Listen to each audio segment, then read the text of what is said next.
and welcome to another 9-minute Bible study. Our starting point, the book of Acts, chapter 8, and let's look at verse 1. And Saul was consenting unto his death.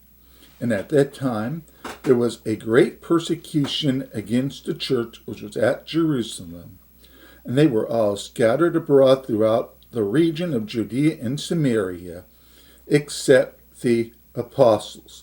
Now, what do we see here? As we start Acts chapter 8, the church is going to be entering into the third phase.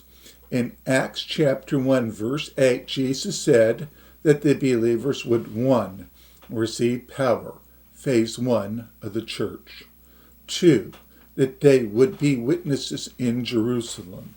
Phase 3, they would be witnesses in Judea and Samaria. Phase 4, they would be witnesses throughout the entire world. In Acts chapter 1, verse 8, through Acts chapter 2, verse 4, phase 1, you shall receive power.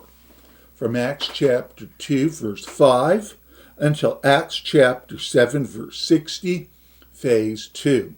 As chapter 8 begins, there is no recorded ministry of the church outside of Jerusalem. The region of Judea, no churches. The region of Samaria, no churches. The region of Galilee, no churches. Syria, Antioch, Greece, no churches. The church only operated in Jerusalem.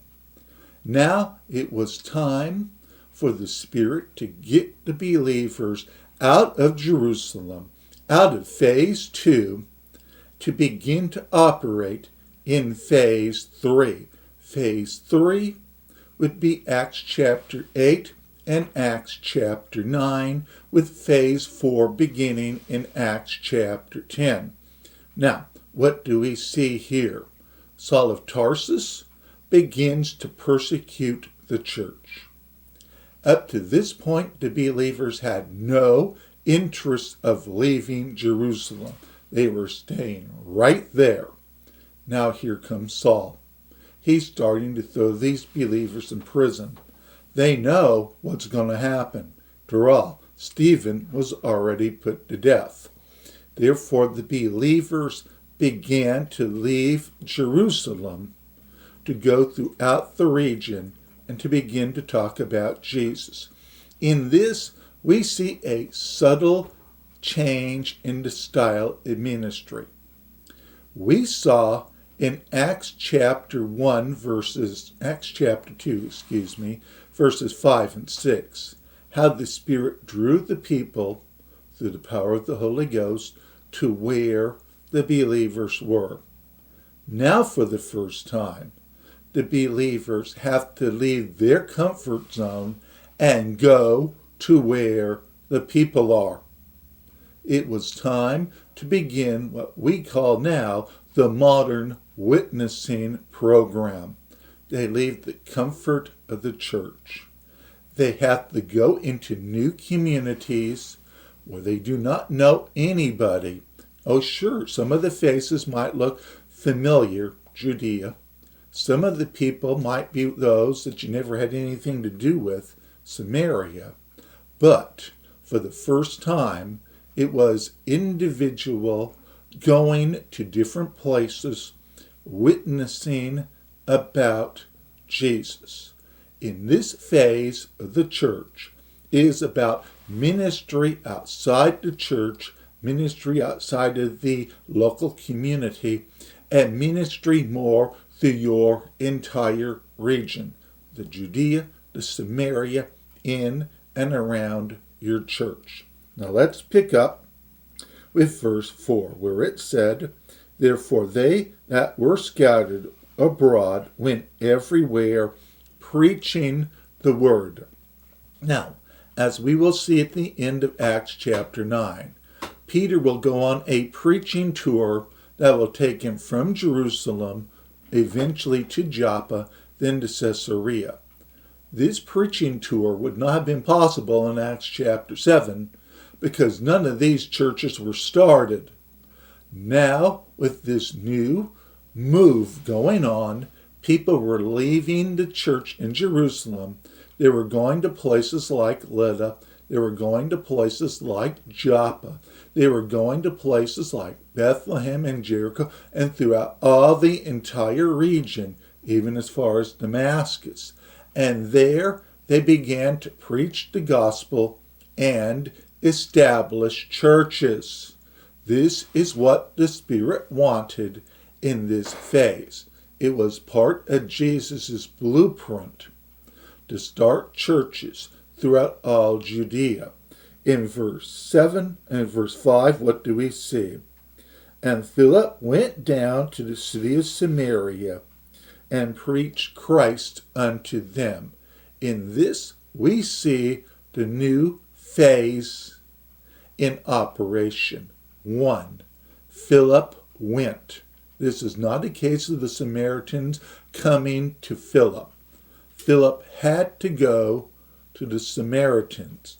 Completely different in this phase. Applying this to the modern church, there will come a point where we will have to leave the comfort of the walls of the church and go and minister to the people where they are.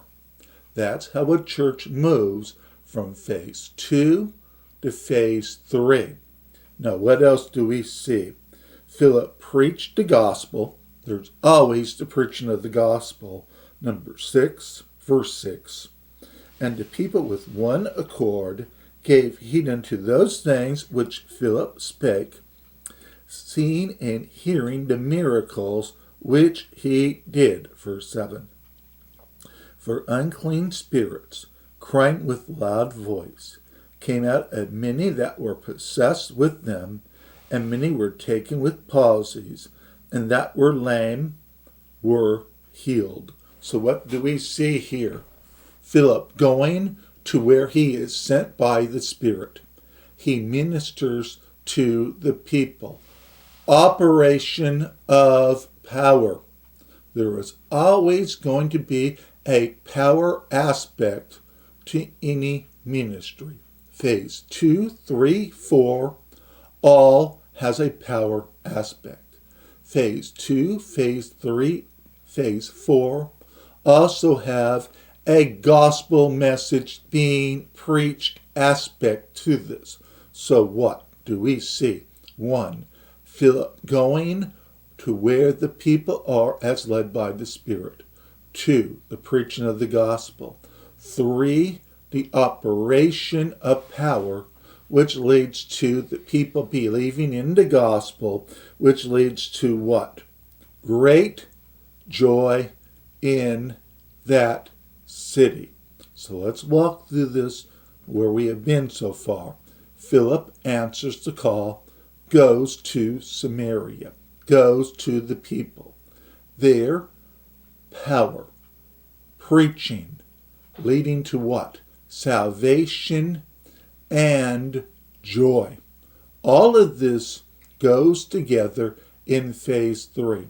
Now, in our next lesson, we're going to look very much at what would be phase 4, and that would be the baptism in the Holy Ghost. So, all of this goes together as part of this third phase of the church. And we will pick up with this in our next lesson.